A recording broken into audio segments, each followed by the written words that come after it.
సమూయేలు రెండవ గ్రంథము 11వ అధ్యాయము. వసంతకాలమున రాజులు యుద్ధమునకు బయలుదేరు సమయమున దావీదు యోవాబును అతని వారిని ఇశ్రాయేలీయులందరినీ పంపగా వారు అమ్మోనీయులను సంహరించి రబ్బా పట్టణమును ముట్టడి వేసిరి. అయితే దావీదు యెరూషలేమునందు నిలిచెను. ఒకానొక దినమున ప్రొద్దుగ్రుంకు వేళ దావీదు పడక మీద నుండి లేచి రాజనగరి మిద్దె మీద నడుచుచు పైనుండి చూచుచుండగా స్నానము చేయు ఒక స్త్రీ కనబడెను. ఆమె బహు సౌందర్యవతి అయ్యుండుట చూచి దావీదు దాని సమాచారము తెలుసుకొనుటకై ఒక దూతను పంపెను. అతడు వచ్చి ఆమె ఏలీయాము కుమార్తెయు హిత్తీయుడగు ఊరియాకు భార్యయు నైన బత్షెబా అని తెలియచేయగా దావీదు దూతల చేత ఆమెను పిలువనంపెను. ఆమె అతని యొద్దకు రాగా అతడు ఆమెతో శయనించెను.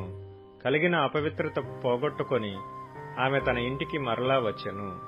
ఆ స్త్రీ గర్భవతి అయి నేను గర్భవతి నైతినని దావీదునకు వర్తమానము పంపగా దావీదు హిత్తీయుడగు ఊరియాను నా యొద్దకు పంపుమని దూత ద్వారా యోవాబునకు ఆజ్ఞ ఇచ్చెను. ఊరియా దావీదునొద్దకు రాగా దావీదు యోవాబు యోగక్షేమమును జనుల యోగక్షేమమును యుద్ధ సమాచారమును అడిగెను. తరువాత దావీదు ఇంటికి పోయి శ్రమ తీర్చుకొనమని ఊరియాకు సెలవీయగా ఊరియా రాజనగరులో నుండి బయలువెళ్లెను. అతని వెనుక రాజు ఫలాహారము అతని యొద్దకు పంపించెను గాని ఊరియా తన ఇంటికి వెళ్ళక తన ఏలినవాని సేవకులతో కూడా రాజనగరి ద్వారమున పండుకొనెను.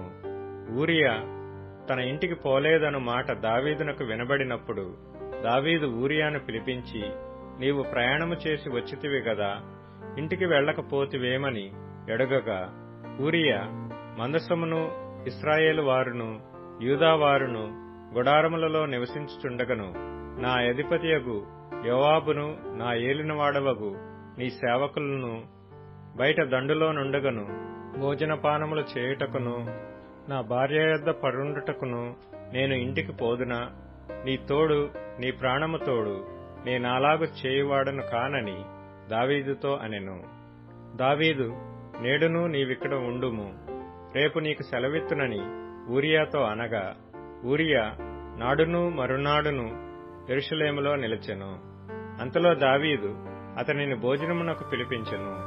అతడు బాగుగా తిని త్రాగిన తరువాత దావీదు అతని మత్తునిగా చేసెను. సాయంత్రమున అతడు బయలువెళ్లి తన ఇంటికి పోక తన ఏలినవాని సేవకుల మధ్య పడక మీద పండుకొనెను. ఉదయమున దావీదు యుద్ధము మోపుగా జరుగుతున్న చోట ఊరియాను ముందు పెట్టి అతడు కొట్టబడి హతమగునట్లు నీవు అతని యొద్ద నుండి వెళ్లిపొమ్మని యోవాబునకు ఉత్తరము రాయించి ఊరియా చేత పంపించెను. యోవాబు పట్టణమును ముట్టడి వేయుచుండగా ధైర్యవంతులుండు స్థలమును గుర్తించి ఆ స్థలమునకు ఊరియాను పంపెను. ఆ పట్టణపు వారు బయలుదేరి యోవాబుతో యుద్ధమునకు రాగా దావీదు సేవకులలో కొందరు కూలిరి. హిత్తీయుడగు ఊరియాయును హతమాయెను. కాబట్టి యోవాబు యుద్ధ సమాచారమంతయు దావీదునొద్దకు పంపి దూతతో ఇట్లనెను, యుద్ధ సమాచారము నీవు రాజుతో చెప్పి చాలించిన తరువాత రాజు కోపము తెచ్చుకొని యుద్ధము చేయునప్పుడు మీరెందుకు పట్టణము దగ్గరకు పోతిరి? గోడమీద నుండి వారు అంబులు వేయుదురని మీకు తెలియకపోయినా యెరుబ్బెషెతు కుమారుడైన అబీమెలెకు ఏలాగు హతమాయెను? ఒక స్త్రీ తిరుగటి రాతి తునక ఎత్తి గోడమీద నుండి అతని మీద వేసినందున అతడు తేబేసు దగ్గర హతమాయెను గదా.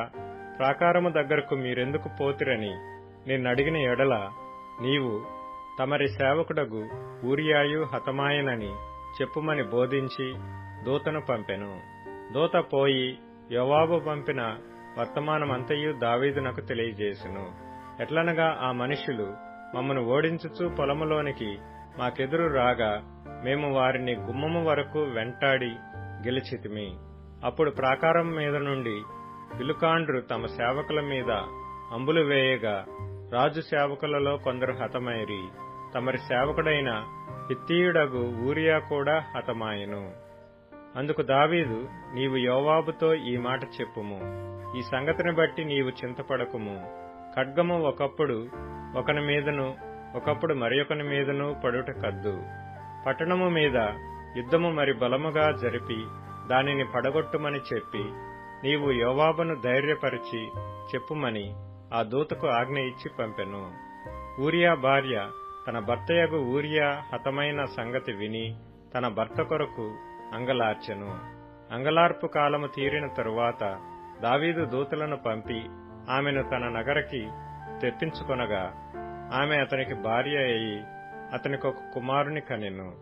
అయితే దావీదు చేసినది యెహోవా దృష్టికి దుష్కార్యముగా ఉండెను.